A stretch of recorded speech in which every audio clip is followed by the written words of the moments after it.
இது பெண்களின் சுயமரியாதை சார்ந்தது. விவேகானந்தரின் ஸ்டேட்மெண்ட். ஏ பெண்ணே, நீ அழகாய் இருக்கிறாய் என்று சொல்லும் தகுதியை வேறு எந்த ஆண்மகனுக்கும் தந்துவிடாதே. அது உன் சுயமரியாதைக்குரிய விஷயம். ஆமாம், 100% உண்மை. நீங்கள் அழகாய் இருக்கிறீர்கள் என்று சொல்லும் அளவிற்கு நாம் எந்த ஆண்களுக்கும் இடம் கொடுக்க கூடாது. விவேகானந்தர் சொன்னது போல இது முழுக்க முழுக்க நம்முடைய சுயமரியாதையும் ஆளுமையும் சார்ந்த விஷயம். ஒருபோதும் நாம் அதை அனுமதிக்க கூடாது.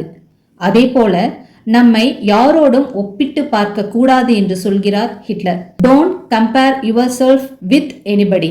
It's the greatest insult for your self. யாரோடும் நம்மை நாம் ஒப்பிட்டு பார்க்க தேவையே இல்லை. நாம் என்னவோ அதுவாகவே இருப்பதுதான் நம்முடைய சுயம். இன்னொருவரோடு ஒப்பிட்டு நாம் நம் சுயத்தை இழந்துவிடக் கூடாது. இந்த வீடியோ உங்களுக்கு பிடிச்சிருந்தா லைக் பண்ணுங்க, நம்மளுடைய சேனலை சப்போர்ட் பண்ணுங்க. Thank you all.